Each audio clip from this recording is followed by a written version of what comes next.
ಅಯೋಧ್ಯೆಯ ಭವ್ಯ ರಾಮ ಮಂದಿರದ ಲೋಕಾರ್ಪಣೆಗೆ 11 ದಿವಸ. ಪ್ರಧಾನಮಂತ್ರಿ ನರೇಂದ್ರ ಮೋದಿಯವರು ಲೋಕಾರ್ಪಣೆ ಕಾರ್ಯಕ್ರಮದಲ್ಲಿರ್ತಾರೆ, ಪ್ರಾಣ ಪ್ರತಿಷ್ಠಾಪನೆ ಕಾರ್ಯಕ್ರಮದಲ್ಲಿರ್ತಾರೆ. ಆ ಪ್ರಾಣ ಪ್ರತಿಷ್ಠಾಪನೆ ಮಾಡುವಾಗ ಒಂದಷ್ಟು ವ್ರತ ನಿಯಮಗಳನ್ನು ಪಾಲಿಸಬೇಕಾಗಿರುತ್ತಂತೆ. 11 ದಿನಗಳ ವ್ರತ.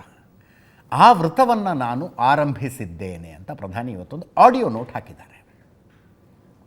11 ದಿನದ ಉಪವಾಸ, ಈ ನವರಾತ್ರಿ ಉಪವಾಸನೂ ಮಾಡ್ತಾರೆ ಪ್ರಧಾನಮಂತ್ರಿಗಳು, ಪ್ರತಿ ವರ್ಷ ಮಾಡ್ತಾರೆ. ಈ ರೀತಿಯ ನಿಯಮಗಳನ್ನು ಒಬ್ಬ ಧಾರ್ಮಿಕ ಮನೋಭಾವದ ವ್ಯಕ್ತಿಯಾಗಿ ನರೇಂದ್ರ ಮೋದಿಯವರು ಈ ರೀತಿಯ ವ್ರತ ನಿಯಮಗಳನ್ನು ಮಾಡ್ತಾರೆ. ಅವರೊಂದು ಸಲ ಧರ್ಮಸ್ಥಳಕ್ಕೆ ಬಂದಿದ್ದರು. ನಾನು ಧರ್ಮಸ್ಥಳದಲ್ಲಿ ಯಾರನ್ನೋ ಕೇಳ್ತಾ ಇದ್ದೆ, ಏನು ಪ್ರಧಾನಮಂತ್ರಿಗಳು ಹೆಂಗೆ ಬಂದರು, ಏನು ತಗೊಂಡ್ರು, ಏನು ಕಥೆ ಅಂತ. ಇಲ್ಲ, ದಿಲ್ಲಿಯಿಂದ ಉಪವಾಸನೇ ಬಂದಿದ್ದರು ಅವರು. ಧರ್ಮಸ್ಥಳದ ಮಂಜುನಾಥನ ದರ್ಶನ ಆದಮೇಲೆ ಎಳನೀರು ಕೊಡಬೇಕು ಅವ್ರಿಗೆ ಅಂತ ಹೇಳಿದ್ರು. ಎಳನೀರು ಅಷ್ಟೇ ಕುಡಿದು ವಾಪಸ್ ಹೋದರು ಅಂತ. ಎಳನೀರು ಒಂದೇ ಕುಡಿದ್ರು ಅವರು ಅಂತ. ಈ ರೀತಿ ಅಂದರೆ ಅವರವರ ಭಾವ, ಅವರವರ ಭಕ್ತಿ ಆ ರೀತಿಯಾಗಿ ಫಾಲೋ ಮಾಡ್ತಾರೆ. 11 ದಿವಸಗಳ ಅನುಷ್ಠಾನವನ್ನು ಶುರು ಮಾಡಿದ್ದೀನಿ ಅಂತ ಒಂದು ಆಡಿಯೋ ಸಂದೇಶವನ್ನು ಕೊಟ್ಟಿದ್ದಾರೆ. ಏನಿದೆ ಆಡಿಯೋ ಸಂದೇಶದಲ್ಲಿ? ಸಿಯಾರಾಮ್ ರಾಮಚಂದ್ರ ಕಿ ಜೈ ಅಂತ ಶುರುವಾಗುತ್ತೆ. ನನ್ನ ಪ್ರೀತಿಯ ದೇಶವಾಸಿಗಳೇ, ರಾಮ್ ರಾಮ್. ಇವತ್ತು ಭಾರತೀಯರಿಗೆ, ರಾಮ ಭಕ್ತರಿಗೆ ಪವಿತ್ರವಾದ ಕ್ಷಣ. ಎಲ್ಲೆಡೆ ಪ್ರಭು ಶ್ರೀರಾಮನ ಭಕ್ತಿಯ ಅದ್ಭುತ ವಾತಾವರಣ ಇದೆ. 4 ದಿಕ್ಕುಗಳಲ್ಲೂ ರಾಮನಾಮದ ಗುಣಗಾನ ಕೇಳಿ ಬರ್ತಾ ಇದೆ. ಎಲ್ಲರಲ್ಲೂ ಜನವರಿ 22ರ ಐತಿಹಾಸಿಕ ಪವಿತ್ರ ಕ್ಷಣದ ನಿರೀಕ್ಷೆ ಇದೆ. ಅಯೋಧ್ಯೆಯ ರಾಮಲಲ್ಲಾ ಪ್ರಾಣ ಪ್ರತಿಷ್ಠೆಗೆ ಕೇವಲ 11 ದಿನ ಬಾಕಿ. ಕೇವಲ 11 ದಿನ ಬಾಕಿ. ಭಾರತೀಯರ ಪರವಾಗಿ ಭಾಗವಹಿಸುವ ಸೌಭಾಗ್ಯ ನನ್ನದು. ಇವತ್ತಿನಿಂದ 11 ದಿನ ವಿಶೇಷ ವ್ರತ ಕೈಗೊಳ್ತಾ ಇದ್ದೀನಿ. ನಿಮ್ಮೆಲ್ಲರ ಆಶೀರ್ವಾದ ಬೇಕು. ಅವ್ರು ಹೇಳ್ತಾರೆ, ಈ ಪುಣ್ಯ ಕಾರ್ಯದಲ್ಲಿ ಭಾಗವಹಿಸುವ ಅವಕಾಶ ಸಿಕ್ಕಿರುವುದು ನನ್ನ ಸೌಭಾಗ್ಯ. ಈ ಪುಣ್ಯ ಕಾರ್ಯದಲ್ಲಿ ಭಾಗವಹಿಸುವ ಅವಕಾಶ ಸಿಕ್ಕಿರುವುದು ನನ್ನ ಸೌಭಾಗ್ಯ. ಇದು ನನಗೆ ಕಲ್ಪನಾತೀತವಾದ ಅನುಭೂತಿಯ ಸಮಯ. ನಾನು ಭಾವುಕನಾಗಿದ್ದೇನೆ. ಇಂಥ ಅನುಭೂತಿ ಇದೇ ಮೊದಲ ಬಾರಿಗೆ ಅನುಭವಿಸುತ್ತಿದ್ದೇನೆ. ಇದು ನನಗೆ ಅಭಿವ್ಯಕ್ತಿಯ ಸಮಯವಲ್ಲ, ಅನುಭೂತಿಯ ಸಮಯ. ಸಹಜ, ನೀವು ಅಂದರೆ ನಾನೇ ಹೋಗಿದ್ನಲ್ಲ ರಾಮನ, ನೀವು ಹೋಗಿ ಆ ಪ್ರಿಮೈಸಸ್ ಮುಂದೆ ನಿಂತ್ಕೊಂಡ್ರೆ ಒಂದು ಬೇರೆ ರೀತಿಯ ಅನುಭೂತಿ ಆಗುತ್ತೆ. ಅವ್ರು ಹೇಳ್ತಾರೆ, ನನಗೆ ಇದು ಅಭಿವ್ಯಕ್ತಿಯ ಸಮಯವಲ್ಲ, ನನಗೇನು ಅನ್ನಿಸ್ತಾ ಇದೆ ಅನ್ನೋದನ್ನು ಬಾಯ್ಬಿಟ್ಟು ಹೇಳೋ ಟೈಮಲ್ಲ, ನಾನು ಅನುಭವಿಸಬೇಕು, ಆ ಅನುಭೂತಿಯನ್ನು ಪಡೆಯಬೇಕು, ಅಂಥ ಸಮಯ ಇದು. ಈ ಅನುಭೂತಿಯ ತೀವ್ರತೆಯನ್ನು ಶಬ್ದಗಳಲ್ಲಿ ಹೇಳಲಾಗುತ್ತಿಲ್ಲ. ನನ್ನ ಈ ಅನುಭವ ನಿಮಗೆ ಅರ್ಥವಾಗುತ್ತದೆ ಅಂದುಕೊಂಡಿದ್ದೇನೆ. ಅನೇಕ ತಲೆಮಾರುಗಳು ತಮ್ಮ ಹೃದಯದಲ್ಲಿ ಇಟ್ಟುಕೊಂಡಿದ್ದ ಕನಸಿದು. ಕನಸು ನನಸಾಗುವ ಈ ಸಮಯಕ್ಕೆ ಸಾಕ್ಷಿಯಾಗುವ ಸೌಭಾಗ್ಯ ನನಗೆ ಸಿಕ್ಕಿದೆ. ಸಮಸ್ತ ಭಾರತೀಯರ ಪ್ರತಿನಿಧಿಯಾಗುವ ಅವಕಾಶ ಶ್ರೀರಾಮ ನನಗೆ ನೀಡಿದ್ದಾನೆ. ನಮ್ಮ ಶಾಸ್ತ್ರಗಳು ಹೇಳಿರುವಂತೆ ಇದು ಬಹುದೊಡ್ಡ ಜವಾಬ್ದಾರಿ. ಈಶ್ವರನ ಆರಾಧನೆಗೆ, ಈಶ್ವರನ ದೇವರು ಅನ್ನೋ ಅರ್ಥದಲ್ಲಿ ಹೇಳಿದ್ದಾರೆ, ಈಶ್ವರನ ಆರಾಧನೆಗೆ ನಮ್ಮ ಚೇತನವನ್ನು ಮೊದಲು ಜಾಗೃತಗೊಳಿಸಿಕೊಳ್ಳಬೇಕು. ಇದಕ್ಕಾಗಿ ಶಾಸ್ತ್ರಗಳಲ್ಲಿ ಕಠಿಣ ವ್ರತ ನಿಯಮಗಳನ್ನು ಹೇಳಲಾಗಿದೆ. ಈ ವ್ರತವನ್ನು ಪ್ರಾಣ ಪ್ರತಿಷ್ಠೆ ಮಾಡುವ ಮೊದಲು ಪಾಲನೆ ಮಾಡಬೇಕು. ಇದಕ್ಕಾಗಿ ಕೆಲವು ಮಹಾತ್ಮರ, ತಪಸ್ವಿಗಳ ಮಾರ್ಗದರ್ಶನ ಸಿಕ್ಕಿದೆ. ಅವರ ನಿರ್ದೇಶನದಂತೆ ಇವತ್ತಿನಿಂದ 11 ದಿನ ವಿಶೇಷ ಅನುಷ್ಠಾನ ಪ್ರಾರಂಭಿಸಿದ್ದೇನೆ.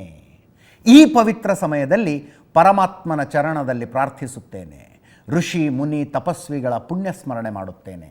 ಈಶ್ವರನ ರೂಪವಾದ ಜನತಾ ಜನಾರ್ದನರನ್ನು ನೆನೆಯುತ್ತೇನೆ. ನನಗೆ ಆಶೀರ್ವಾದ ನೀಡಬೇಕೆಂದು ನಿಮ್ಮಲ್ಲಿ ಪ್ರಾರ್ಥಿಸುತ್ತೇನೆ ಅಂತ ಒಂದು ಆಡಿಯೋ ರಿಲೀಸ್ ಮಾಡಿದೆ. ಒಂದ್ಸಲ ಕೇಳಿಸ್ಕೊಳ್ಳಿ, ಹಿಂದಿಲಿದೆ.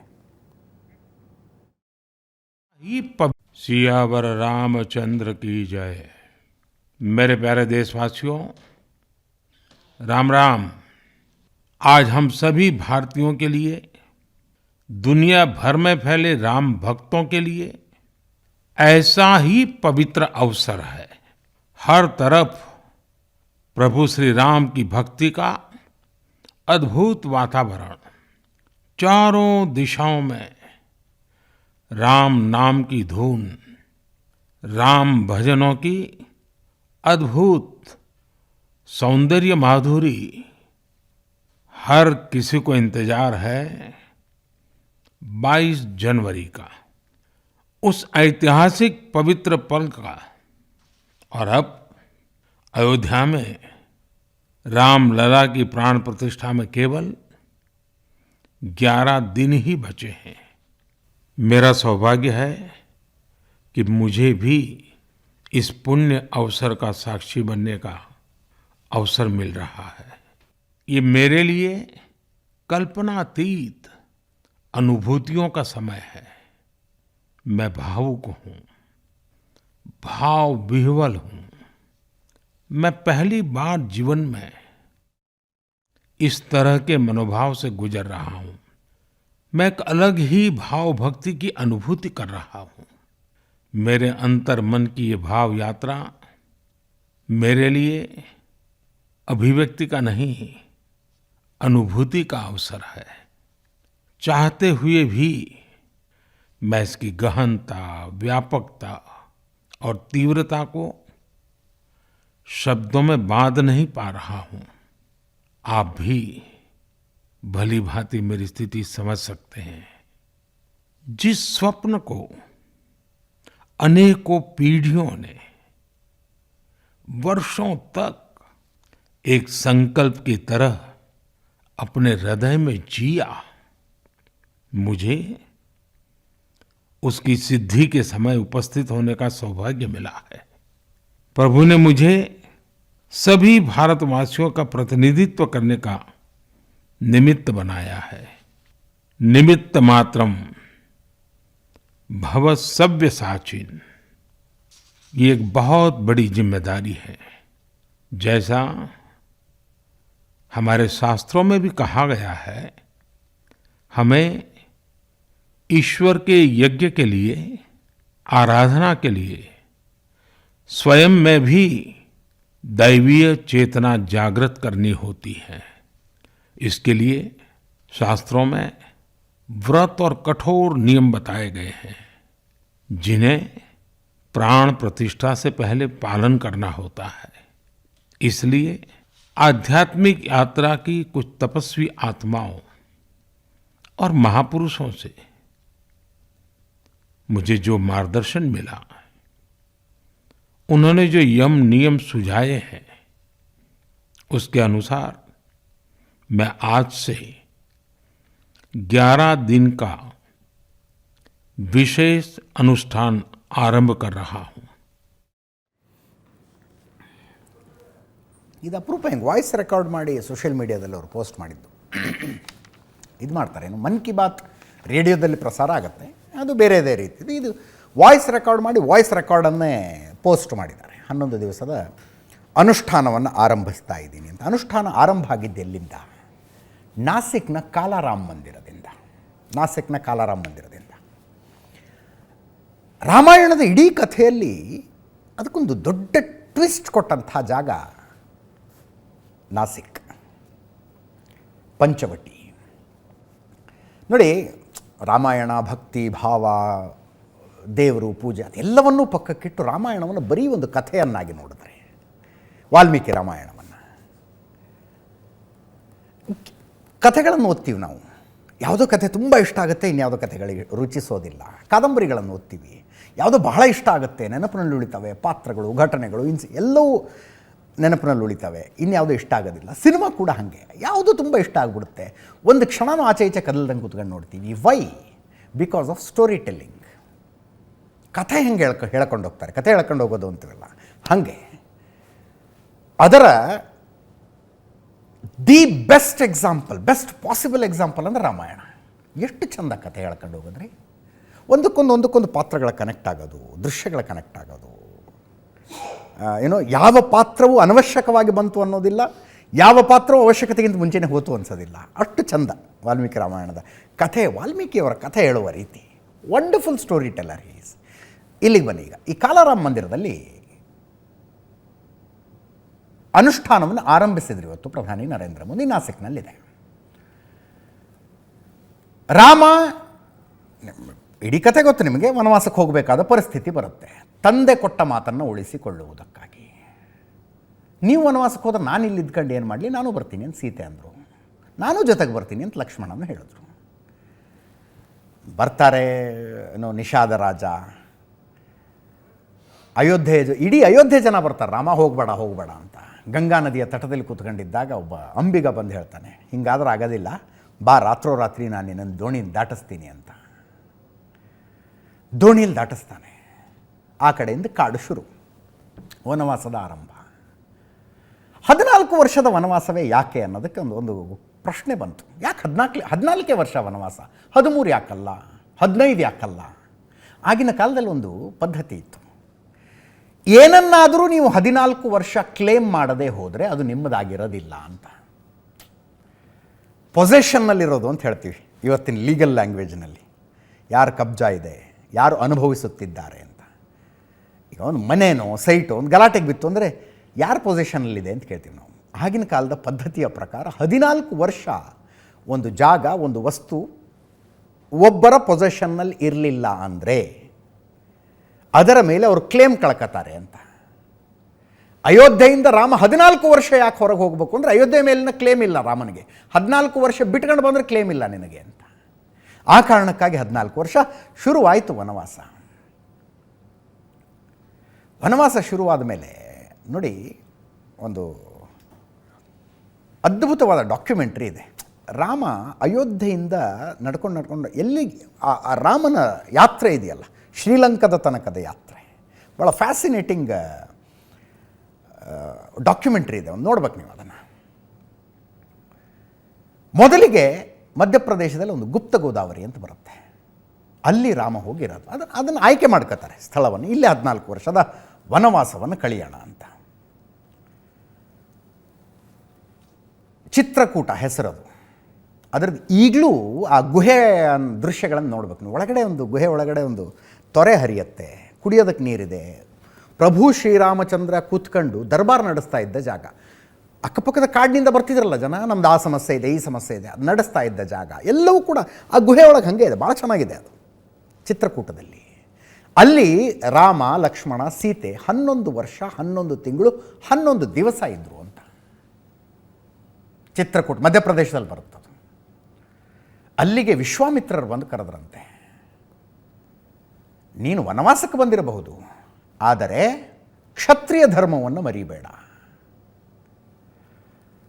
ನಮ್ಮಂಥ ಋಷಿಮುನಿಗಳಿಗೆ ರಾಕ್ಷಸರಿಂದ ತುಂಬ ಕಾಡಾಟ ಆಗ್ತಾ ಇದೆ ದಂಡಕಾರಣ್ಯದಲ್ಲಿ. ಅಲ್ಲಿಗೆ ಬಂದು ನೀನು ರಾಕ್ಷಸ ವಧೆ ಮಾಡಬೇಕು, ಕ್ಷತ್ರಿಯ ಧರ್ಮದ ಪಾಲನೆ ಮಾಡಬೇಕು ಅಂತ. ರಾಮ ಓಕೆ ಅಂದ. ಅಲ್ಲಿಂದ ದಂಡಕಾರಣ್ಯಕ್ಕೆ ಬಂದಿದ್ದು, ಪಂಚವಟಿಗೆ ಬಂದಿದ್ದು ಅದೇ ಈ ಜಾಗ. ಇವತ್ತಿನ ನಾಸಿಕ್ನಲ್ಲಿದೆ. ನಾಸಿಕ್ನಲ್ಲಿ ಸೀತಾ ಅಪಹರಣ ಆಗಿದ್ದು ಕೂಡ ಇಲ್ಲಿಂದಲೇ. ಅದು ಗೊತ್ತು ನಿಮ್ಮ ಕತೆ. ಅಂದರೆ ರಾವಣನಿಗೊಬ್ಬ ಸಹೋದರಿ ಇದ್ಲು, ಶೂರ್ಪನಖಿ. ಆಕೆಗೆ ಮದುವೆ ಆಗಿರುತ್ತೆ ಆ್ಯಕ್ಚುಲಿ. ಆಕೆ ಗಂಡನ ಕರ್ಕೊಂಡು ರಾವಣ ಒಂದು ದಿಗ್ವಿಜಯಕ್ಕೆ ಹೋಗಿದ್ದ, ದಂಡಯಾತ್ರೆಗೆ ಹೋಗಿದ್ದ.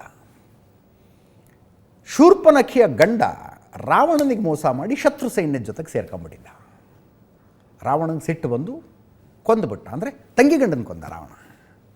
ಶತ್ರುವಿನ ಜೊತೆ ಯಾಕೆ ಸೇರ್ಕೊಂಡೆ ನೀನು ಅಂತ. ಶೂರ್ಪನಖಿಗೆ ತುಂಬ ದುಃಖ ಆಗುತ್ತೆ, ಗೋಳಾಡ್ತಾಳೆ, ನನ್ನ ಗಂಡನ ಕೊಂದುಬಿಟ್ಟೆ ನೀನು ಅಂತ. ಅದಾದ ಮೇಲೆ ಆಕೆಯ ಬೇಡಿಕೆಯ ಮೇರೆಗೆ ರಾವಣ ಶೂರ್ಪನಖಿಯನ್ನು 14,000 ಸೈನಿಕರ ಜೊತೆಗೆ ಶ್ರೀಲಂಕೆ ಅವನ ದ್ವೀಪ ಈ ಕಡೆ ಭಾರತಕ್ಕೆ ಕಳಿಸ್ದ, ದಕ್ಷಿಣ ಭಾರತದಲ್ಲಿ. ಆ ಶೂರ್ಪನಖಿ ತನ್ನ ಸೈನಿಕರ ಜೊತೆಗೆ ಅಲ್ಲಿ ಅಲದಾಡಿಕೊಂಡಿದ್ದ ಸಂದರ್ಭದಲ್ಲಿ ವನವಾಸದಲ್ಲಿದ್ದ ರಾಮನನ್ನು ನೋಡಿದ್ಲು, ಮೋಹಪರವಶಲಾದ್ಲು. ಎಂಥ ನಿಲುವು, ಅಟ್ರಾಕ್ಟಿವ್ ಪರ್ಸನಾಲಿಟಿ. ಕಲ್ಚರಲ್ ಡಿಫ್ರೆನ್ಸ್ ಇತ್ತು. ರಾಮ ಮದುವೆ ಆಗಿದೆ, ಏಕಪತ್ನಿ ವ್ರತಸ್ಥ.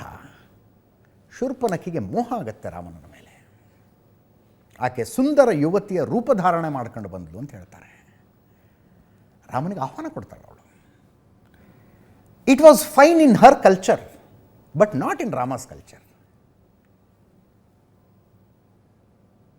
ರಾಮ ಆಹ್ವಾನವನ್ನು ತಿರಸ್ಕರಿಸಿದ. ಶೂರ್ಪನಖಿ ಲಕ್ಷ್ಮಣನಿಗೆ ಹೇಳ್ತಾಳೆ, ಹೇಳು ನಿಮ್ಮ ಅಣ್ಣಂಗೆ ಮದುವೆ ಮಾಡ್ಕೊತೀನಿ ನಾನು. ಈ ಕಾಡಿನಲ್ಲಿ ಆ ಸೀತೆಯನ್ನು ಕಟ್ಕೊಂಡು ಯಾಕೆ ಒದ್ದಾಡ್ತಾನೆ? ಲಕ್ಷ್ಮಣ, ನಮ್ಮ ಅಣ್ಣ ಅಂಥವನಲ್ಲ ಅಂತ. ಸಿಟ್ಟಿಗೆದ್ದ ಶೂರ್ಪನಖಿ. ಆಕೆಗೆ ಒಂದೇನೆಂದರೆ ಸೀತೆಯನ್ನು ಮದುವೆ ಮಾಡ್ಕೊಂಡಿದ್ದಕ್ಕಲ್ವ ರಾಮನನ್ನು ದೂರ ಮಾಡ್ತಿರೋದು. ಆ ಸೀತೆಯನ್ನು ಕೊಲ್ತೀನಿ ಅಂತ ಹೋದಾಗ ಸಿಟ್ಟಿಗೆದ್ದ ಲಕ್ಷ್ಮಣ ಖಡ್ಗ ತೆಗೆದು ಶೂರ್ಪನಖಿಯ ಮೂಗನ್ನು ಕತ್ತರಿಸ್ದ. ಮೂಗು ಕತ್ತರಿಸಿ ಕೆಳಗೆ ಬಿತ್ತು ಶೂರ್ಪನಖಿದು. ಸಂಸ್ಕೃತದಲ್ಲಿ ಮೂಗಿಗೇನಂತಾರೆ? ನಾಸಿಕ, ನಾಸಿಕ್. ಹಿಂದಿಲಿ ನಾಕ್ ಅಂದರೆ ಸಂಸ್ಕೃತದಲ್ಲಿ ನಾಸಿಕ್, ನಾಸಿಕ, ಅದೇ ನಾಸಿಕ್. ಮೂಗು ಕತ್ತರಿಸಿಕೊಂಡ ಶೂರ್ಪನಖಿ ಗೋಳಾಡ್ಕೊಂಡು ರಾವಣನ ಹತ್ರ ಹೋಗ್ತಾಳೆ. ರಾವಣನ ಹತ್ರ ಹೋಗಿ ಆಕೆ ವಿವರಿಸುವುದು ಸೀತೆಯ ಸೌಂದರ್ಯವನ್ನು. ಎಂಥ ಅನುರೂಪ, ಎಂಥ ಸ್ಫುರದ್ರೂಪ, ಅಂಥ ಸುರಸುಂದರಿ. ಅಣ್ಣ ನೋಡಿ, ತಂಗಿ ಹೇಳೋದಿದ್ದನ, ಅಣ್ಣ ನಿನ್ನ ಅರಮನೆಯಲ್ಲಿ ಅಂಥವಳು ಇಲ್ಲದೆ ಇದ್ರೆ ನಿನ್ನ ಅರಮನೆಗೇನು ವ್ಯಾಲ್ಯೂ ಇದೆ? ಅಂಥವಳು ಇರ್ಬೇಕು ನಿನ್ನ ಅರಮನೆಯಲ್ಲಿ ಅಂತ. ಆವಾಗ ರಾವಣ ಬರೋದು. ಇಡೀ ಕತೆ ಗೊತ್ತು ನಿಮಗೆ. ಒಂದು ಚಿನ್ನದ ಜಿಂಕೆ, ಸೀತೆಗೆ ಆಸೆ ಆಗುತ್ತೆ ಅದರ ಮೇಲೆ, ಅದು ನನಗೆ ಬೇಕು ಅಂತಾಳೆ. ರಾಮ ಬಿಲ್ಲು ಬಾಣ ಹಿಡ್ಕೊಂಡು ಹೋಗ್ತಾನೆ, ಲಕ್ಷ್ಮಣನನ್ನು ಕಾವಲಿಗೆ ಬಿಟ್ಟು. ಆ ಸೀತೆ, ಆ ಜಿಂಕೆ ಅಲ್ಲ, ಅದು ರಾಕ್ಷಸ, ಒಬ್ಬ ಜಿಂಕೆಯ ವೇಷ ಹಾಕ್ಕೊಂಡು ಬಂದಿದ್ದ. ರಾಮ ಗುರಿ ಇಟ್ಟು ಚಿನ್ನದ ಜಿಂಕೆಗೆ ಬಾಣ ಹೊಡೆದ್ರೆ ಜಿಂಕೆ ರಾಕ್ಷಸ ರೂಪಕ್ಕೆ ಮರಳಿ ಬಂದು ಹಾಹಾಕಾರ ಮಾಡುತ್ತೆ, ಆಕ್ರಂದನ ಮಾಡುತ್ತೆ. ರಾಮನ ಧ್ವನಿಯಲ್ಲಿ ಲಕ್ಷ್ಮಣ ಲಕ್ಷ್ಮಣ ಅಂತ. ಇಲ್ದವ್ರು ಕೇಳಿಸುತ್ತದೋ, ಅಯ್ಯೋ ರಾಮನಿಗೇನೋ ಆಗ್ಬಿಡ್ತು ಅಂತ. ಆದರೆ ರಾಮ ಆದೇಶ ಕೊಟ್ಟು ಹೋಗಿದ್ದಾನೆ ಸೀತೆಯನ್ನು ಕಾಯಿ ಅಂತ. ಹೆಂಗೆ ಹೋಗ್ಬೇಕು ರಕ್ಷಣೆ ಮಾಡೋಕ್ಕೆ? ಒಂದು ಲಕ್ಷ್ಮಣ ರೇಖೆಯನ್ನು ಎಳಿತಾನೆ. ಲಕ್ಷ್ಮಣ, ಈ ರೇಖೆ ಬಿಟ್ಟು ಆ ಕಡೆ ಬರಬೇಡ ಅಂತ. ರಾವಣ ಬಂದಿದ್ದು ಸಾಧುವಿನ ವೇಷದಲ್ಲಿ, ಅದೆಲ್ಲವೂ ಗೊತ್ತಿರೋ ಕಥೆನೇ. ಆ ಇಡೀ ಘಟನೆ ನಡೆದಿದ್ದೇ ಇಲ್ಲಿ ಅನ್ನೋದು ನಂಬಿಕೆ. ಇಲ್ಲೊಂದು ಕಾಲಾರಾಮ್ ದೇವಸ್ಥಾನ ಇದೆ. ಈ ದೇವಸ್ಥಾನಕ್ಕೆ ಒಂದು ಐತಿಹಾಸಿಕ ಹಿನ್ನೆಲೆ, ಪೌರಾಣಿಕ ಹಿನ್ನೆಲೆ ನಾನು ಹೇಳಿದೆ, ಐತಿಹಾಸಿಕ ಹಿನ್ನೆಲೆಯೂ ಇದೆ. ಈ ದೇವಸ್ಥಾನದಲ್ಲಿ ಪ್ರವೇಶ ಬೇಕು ಅಂತ ಅಂಬೇಡ್ಕರ್ ದೊಡ್ಡ ಪ್ರತಿಭಟನೆ ಮಾಡಿದರು. ದಲಿತರಿಗೆ ಪ್ರವೇಶ ಇರಲಿಲ್ಲ ಇಲ್ಲಿ.